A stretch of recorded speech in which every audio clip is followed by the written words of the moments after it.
बोलिए। ईश्वरा सिद्धेह।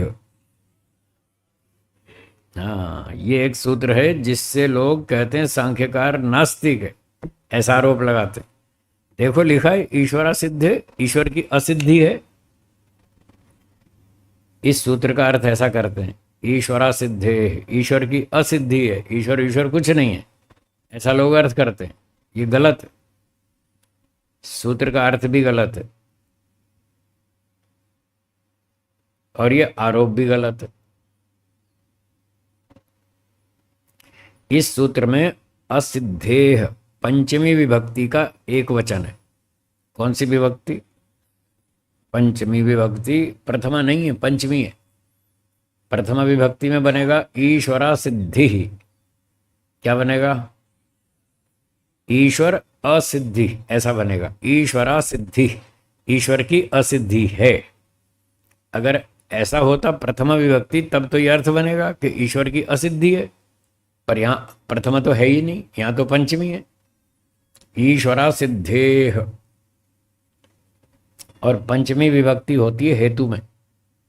हेतु, जब कोई कारण बताया जाता है तब उसमें पंचमी विभक्ति का प्रयोग करते हैं। ईश्वर की असिद्धि होने से ये अर्थ बनेगा, ईश्वरा सिद्धेह। ईश्वर की असिद्धि होने से क्या? अब वाक्य तो अधूरा है, इसको पूरा करेंगे।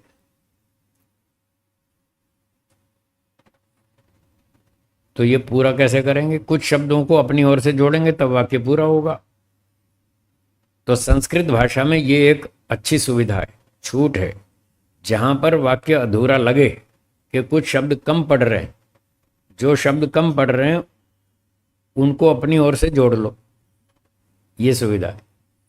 इसको शास्त्र की भाषा में बोलते हैं अध्याहार। हाँ, अध्याहार। इतने शब्दों को अपनी ओर से जोड़ लो तो वाक्य पूरा हो जाए, तब अर्थ स्पष्ट हो जाएगा। अध्याहार, अधि आहार, कुछ शब्दों को जोड़ लो।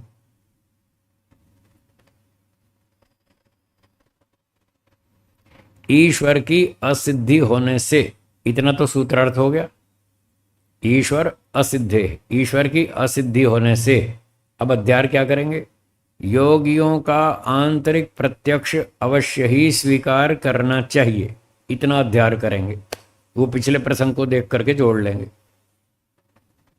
बोलिए मेरे साथ, ईश्वर की असिद्धि होने से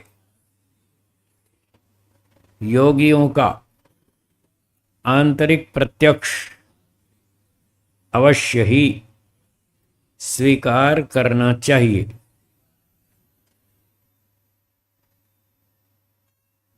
यदि आप योगियों का आंतरिक प्रत्यक्ष स्वीकार नहीं करेंगे तो क्या होगा? तब ईश्वर की असिद्धि हो जाएगी, क्योंकि बाह्य आंखों से तो ईश्वर दिखता नहीं। 5 इंद्रियां हैं, ज्ञान इंद्रियां, 5 में से किसी भी इंद्रिय से आप ईश्वर की अनुभूति नहीं कर सकते। ईश्वर में रूप, रंग, कलर, डिजाइन, शेप नहीं है, तो आप आंख से उसकी अनुभूति नहीं कर पाएंगे। आंख से किन चीज़ों को देख सकते हैं? जिनमें रूप, रंग हो, आकार हो, कलर हो, शेप हो, डिजाइन हो, उन चीज़ों को हम आंख से देख सकते हैं। ईश्वर में ऐसा कुछ भी नहीं है, इसलिए आंख से आप ईश्वर की अनुभूति नहीं कर पाएंगे। ईश्वर में सुगंध नहीं आती है कि आप नाक से सूंघ लेंगे ईश्वर को नाक से भी समझ में नहीं आएगा। नाक से वो चीज समझ में आएगी, उसकी अनुभूति होगी जिसमें सुगंध हो, दुर्गंध हो, उसको हम नाक से अनुभव कर लेंगे। जैसे आप अगरबत्ती जलाते हैं, फूलों की खुशबू आती है तो हम नाक से सूंघ लेते हैं, क्योंकि फूलों में खुशबू है, जिसमें है उसको आप अनुभव नाक से कर लेंगे। ईश्वर में सुगंध है क्या? नहीं है, न सुगंध है न दुर्गंध है, कुछ भी नहीं है। इसलिए नाक से आप ईश्वर की अनुभूति नहीं कर सकते। ईश्वर में रूप, रंग, काला, पीला, नीला, चौकोर, षटकोण कुछ नहीं है, इसलिए आप आंख से उसको नहीं देख सकते। क्या ईश्वर खट्टा, मीठा, कड़वा, तीखा है? तो जबान से ईश्वर को नहीं चख पाएंगे, नहीं चख सकते। रसना इंद्रिय से आप ईश्वर की अनुभूति नहीं कर पाएंगे। ईश्वर में कोई ठंडा गरम कोमल कठोर ऐसा कोई स्पर्श है क्या? जैसे आप पुस्तक को यूं छू लेते, पुस्तक को छू लेते और चीज़ों को छू लेते, उसमें स्पर्श है। क्या ईश्वर में स्पर्श है? तो त्वचा इंद्रिय से भी नहीं छू सकते, उसकी अनुभूति नहीं होगी। ईश्वर कोई साउंड है, कोई ध्वनि है जो आप कान से सुन लेंगे? हैं? ईश्वर कोई ध्वनि थोड़ी है। तो ईश्वर में कोई साउंड, ध्वनि, शब्द कुछ नहीं है, इसलिए आप कान से ईश्वर की अनुभूति नहीं कर सकते। तो बाह्य इंद्रियां 5 हैं, 5 का अपना अपना विषय है, रूप, रस, गंध, शब्द, स्पर्श। 5 में से कोई भी गुण ईश्वर में नहीं है, इसलिए किसी भी इंद्रिय से आप ईश्वर की अनुभूति नहीं कर पाएंगे। तो बाहर से तो ईश्वर की अनुभूति होती नहीं, और अंदर से योगियों का प्रत्यक्ष आप मानते नहीं। अब बताओ ईश्वर की सिद्धि कैसे होगी? फिर तो असिद्ध हो जाएगा। तो ईश्वर की असिद्धि ना हो इसलिए योगियों का आंतरिक प्रत्यक्ष स्वीकार करना चाहिए। यह है इस सूत्र का अर्थ। ईश्वर की असिद्धि ना हो जाए कहीं, इसलिए योगियों का आंतरिक प्रत्यक्ष स्वीकार करना चाहिए, क्योंकि ईश्वर की सिद्धि आंतरिक प्रत्यक्ष से ही हो सकती है, बाहर से तो होती ही नहीं। 2 ही तरीके हैं, और वेदों में और ऐसे शास्त्रों में बहुत से मंत्र लिखे हैं जिनमें लिखा है कि ईश्वर का प्रत्यक्ष होता है। ईश्वर का प्रत्यक्ष होता है तो फिर कैसे होगा? अंदर से ही होगा, बाहर से तो होता नहीं। तमेव प्रत्यक्षम ब्रह्मासि त्वामेव प्रत्यक्षम ब्रह्म वदिष्यामि ऋतम वदिष्यामि सत्यम वदिष्यामि। देखो मंत्रों में लिखा है, हे ईश्वर आप प्रत्यक्ष ब्रह्म हैं और मैंने आपका प्रत्यक्ष किया है। अब मैं जो अनुभूति कर रहा हूं आपके संबंध में, मैं जो अनुभूति कर रहा हूं वही बताऊंगा। त्वाम एव प्रत्यक्षम ब्रह्म वदिष्यामि, जो मैंने आपकी अनुभूति की वही बताऊंगा लोगों को। क्या बताऊंगा? ईश्वर निराकार है ये बताऊंगा, क्योंकि आप निराकार हैं। मैंने वही अनुभूति की है, जो सत्य है वही मैंने अनुभव किया, वही बताऊंगा। ऋतम वदिष्यामि सत्यम वदिष्यामि, सच बोलूंगा, झूठ नहीं बोलूंगा। जैसे आप हैं वैसे ही बताऊंगा। मैंने ये अनुभूति की, आप में ज्ञान है, आप सर्वज्ञ हैं, तो मैं यही बताऊंगा कि ईश्वर सर्वज्ञ है। आर्य समाज के दूसरे नियम में आप देखिए, महर्षि दयानंद जी ने बहुत सारे गुण बताए ईश्वर के। ईश्वर सच्चिदानंद स्वरूप, निराकार, सर्वशक्तिमान, न्यायकारी, दयालु, बहुत सारे गुण बताए। तो ईश्वर का प्रत्यक्ष होता है, साफ लिखा है। और वो ऋषि कह रहे हैं हाँ मैंने प्रत्यक्ष किया है। कभी कभी लोग कहते हैं जिसने परमात्मा को जान लिया, वो ये कभी नहीं कहता कि मैंने परमात्मा को जान लिया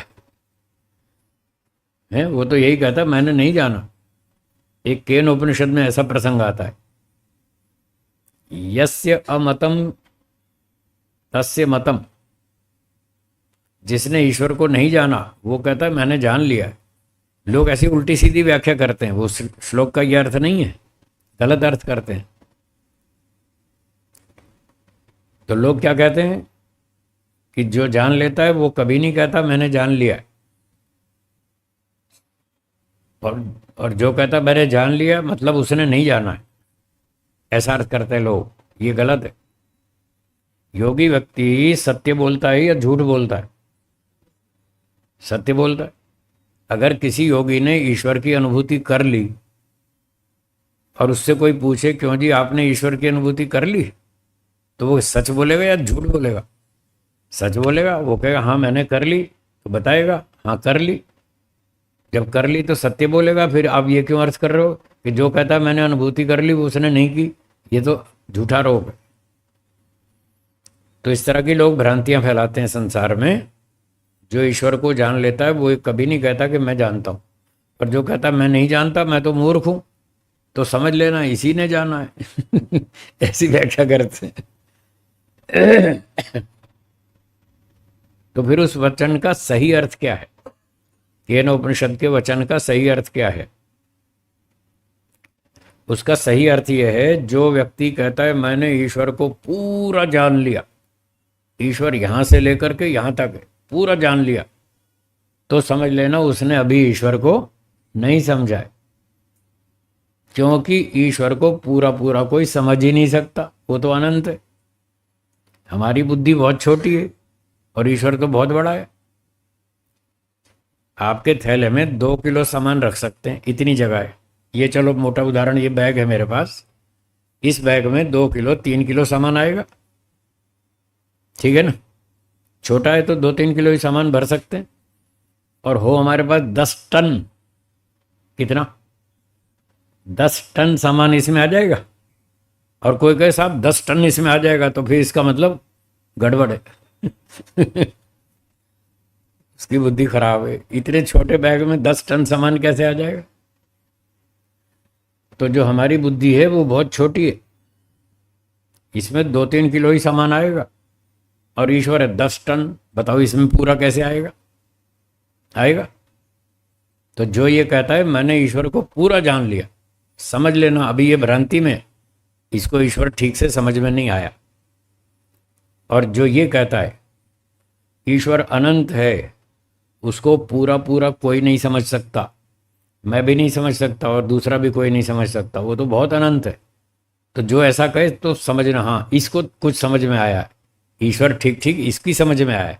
जो ये कहता है ईश्वर अनंत है, हम तो बहुत थोड़ा सा जानते हैं। हम कितना जानते हैं, जितना समुद्र में, समुद्र की एक बूंद, समुद्र के सामने एक बूंद, हम इतना जानते हैं। कितना भी जान लो ईश्वर के बारे में, सारा टोटल नॉलेज आपका इतना ही है जितना समुद्र के सामने बूंद है, बस इतनी जानकारी है हमारी। तो जो ऐसा कहता है वो ठीक ठीक समझ रहा है ईश्वर को कि वास्तव में ईश्वर कैसा है, ठीक है। तो ये इस वाक्य का ठीक अर्थ है जो ऋषियों ने केनोपनिषद में लिखा। तो ईश्वर की अनुभूति होती है, सही बात है। जिसको हो जाती है वो कह देता है हाँ हाँ मुझे अनुभूति है, इसमें कोई दोष नहीं है, कोई अपराध नहीं है। इसको अभिमान भी नहीं समझना चाहिए, वो तो सत्य है। जो कहता भाई आपको अनुभूति हो गई, वो कहता हाँ हो गई, तो वो सच बोल रहा है, इसमें कोई दोष नहीं है। सत्य बोलना अपराध नहीं है। यम नियम में, अष्टांग योग में क्या लिखा है, अहिंसा, सत्य, सत्य का विधान है। योगी व्यक्ति सत्य बोलेगा, झूठ थोड़ी बोलेगा। फिर लोग कहते हैं कि अगर कोई व्यक्ति ऐसे कहे कि मुझे ईश्वर की अनुभूति हो गई, अगर कोई ऐसा कहे तो जो उसकी अचीवमेंट है वो खो जाती है, गायब हो जाती है, ऐसा भी लोग कहते हैं। अगर अपनी अनुभूति बताएंगे तो वो खो जाएगी, खत्म हो जाएगी। ये भी झूठ है, ये भी गलत है। बताने से कोई अनुभूति घटती नहीं है। मैं इसका प्रमाण देता हूं। जो डॉक्टर लोग होते हैं, डॉक्टर, चिकित्सक, वो अपना विजिटिंग कार्ड छापते, लेटर पैड लिखते, लेटर पैड पे उनकी सारी डिग्रियां लिखी होती हैं, हाँ या ना। उनके विजिटिंग कार्ड पे भी और लेटर पैड पे भी उनकी सारी डिग्रियां लिखी होती हैं। MBBS बम्बई से किया, MD जर्मनी से किया, MCH USA से किया। उसका कंट्री का नाम भी लिखते हैं कि ये डिग्री वहाँ से ली, ये डिग्री वहाँ से ली, वो सारी डिग्रियां बताते हैं। और अपने बोर्ड पर भी, क्लिनिक के बोर्ड पर भी लिखते हैं, ये सारी डिग्रियां लिखते हैं। कोई लिखता है ENT स्पेशलिस्ट, नाक कान गले का एक्सपर्ट है वो। कोई हार्ट का स्पेशलिस्ट है, वो लिखता है हृदय रोग विशेषज्ञ, हार्ट स्पेशलिस्ट, कार्डियोलॉजिस्ट। कोई न्यूरोलॉजिस्ट, दिमाग के, जो दिमाग का चिकित्सक है, ब्रेन का, वो लिखता है न्यूरोलॉजिस्ट। तो क्या वो अपनी अनुभूतियां, अपनी उपलब्धियां बताते हैं, क्या उनकी बताने से खत्म हो जाती हैं जी? जब डॉक्टर की अनुभूति बताने से खत्म नहीं होती, तो योगी अपनी अनुभूति बताए, अपनी अचीवमेंट बताए, तो क्यों खत्म हो जाएगी? बिना सिर पैर की बात है, फालतू की बात है, ऐसे व्यर्थ। तो इस तरह की भ्रांतियों से बचना चाहिए। योगी व्यक्ति सत्य बोलता है, उसकी जो अनुभूति है उतनी बताएगा कि भाई इतनी हो गई, इतनी नहीं हुई, इतनी बाकी है, आगे फिर देखेंगे, जब होगी तब होगी। तो इसमें कोई दोष नहीं है, जैसी अनुभूति है वैसी बताने में कोई आपत्ति नहीं है। हाँ, बस अभिमान नहीं करना चाहिए। ये डॉक्टर लोग अपनी सारी डिग्रियां बताते हैं, क्या ये अभिमान कर रहे हैं या जनता को परिचय बता रहे हैं? परिचय दे रहे हैं अपना, भाई मैं नाक कान गले का डॉक्टर हूँ। जो इस तरह का रोगी हो मेरे पास आओ, मुझसे लाभ उठाओ। जो हृदय रोग विशेषज्ञ है तो वो लिखता है मैं हार्ट स्पेशलिस्ट हूँ, जिसको हार्ट की समस्या हो मेरे पास आओ, मैं आपकी सहायता कर सकता हूँ। तो वो लोग अपना परिचय देने मात्र के लिए वो सारी डिग्रियां लिखते हैं, क्लिनिक के बोर्ड पर भी, विजिटिंग कार्ड पर भी, और अपने लेटर पैड पर भी, सब जगह लिखते हैं। ऐसे कोई योगी भी बताए कि हाँ मैंने ईश्वर का अनुभव कर लिया, तो इसमें कोई आपत्ति नहीं है। ना तो बताना गलत है, ना बताने से उसकी अनुभूति कम हो जाती है, कुछ नहीं होता, नहीं बताता। चलिए, ये हो गया सूत्र।